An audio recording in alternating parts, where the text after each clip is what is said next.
Sarap.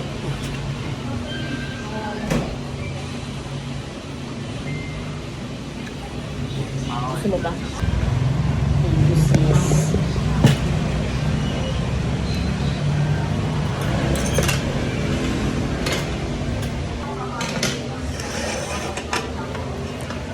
Yan yung gusto ko. Nagtitipid na.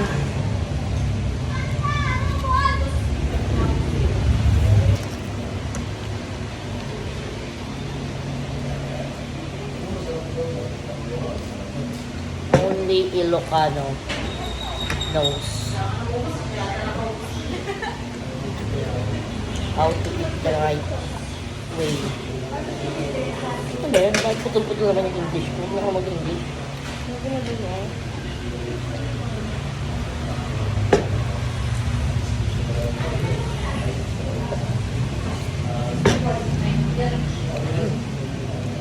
Sarap. Puro yung suka. Ha?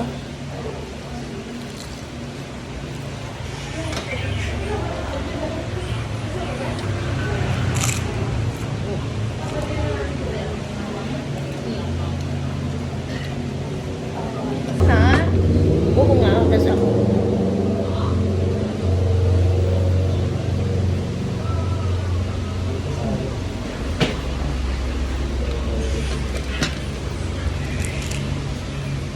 Ha? Sarap mo. Oo na na.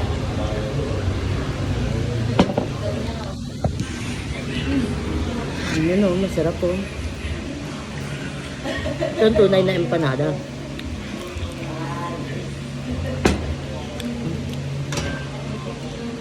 Sarap. Gaya pa nilang order.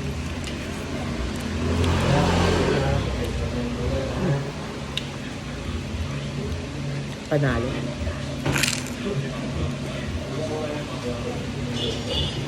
Sarap din. Mahal yan. Buti nga hindi ganun kamahal masyado. Kasi ba yan eh. Masarap din yung nasa Pitex ko. No? Parang ganito din. Hindi. Mas masarap yun. Sa Pitex. O mas authentic kasi yung ano, suka neto. Oo. Sarap yung suka.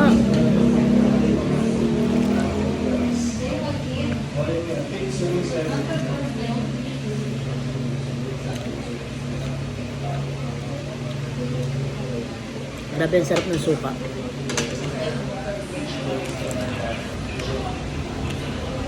Masyadong manipis ng orange. Oo, parang hindi nakakaumay lang. Saktong-sakto. Sarap dito. Tan.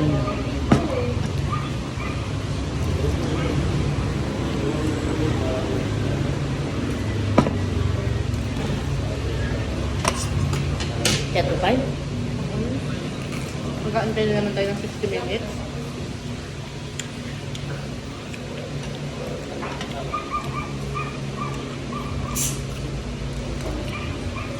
Pero at least bagulo. Ito masarap. Hindi ka binigop. No? Sarap. Yun o. Kita mo yan? Ayun guys. Dapat ano ka na lang. Food blogger. Yung ba talagang gusto mo? Mama.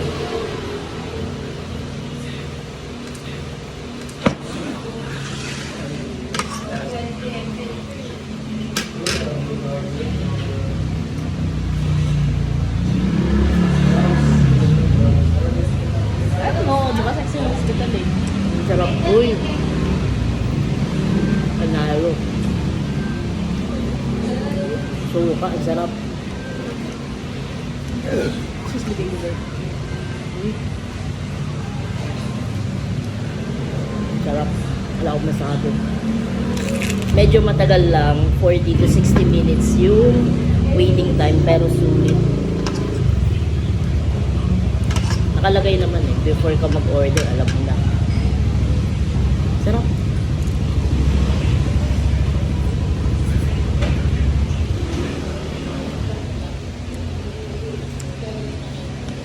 Bawat kagat ko, sarap na narinig mo. Kasi masarap. Sarap talaga.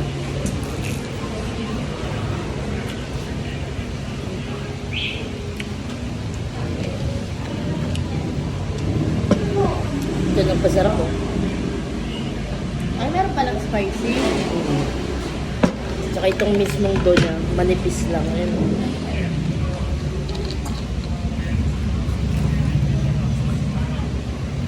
Gusto mo ba?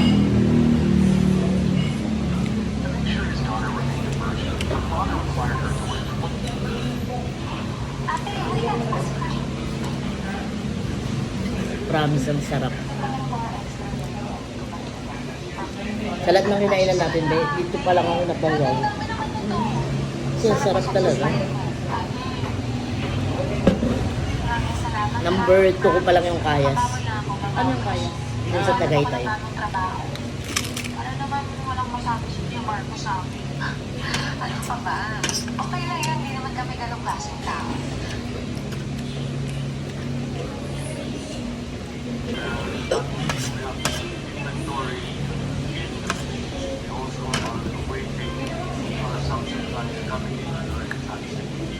Pinaaral ko lang yung mga instances, makaramatan ko sila sa lugar ng Pilipino.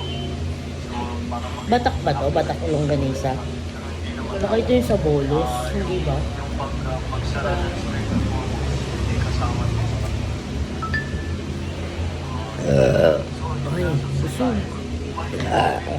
Last bite.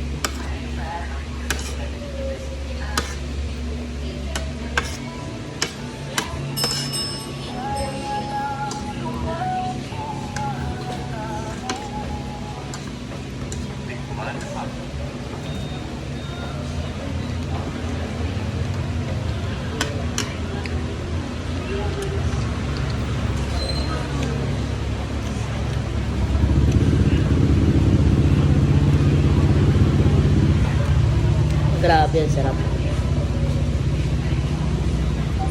Worth it. Yung pag-iintay mo ng isang oras. Isang oras ba tayo naghintay?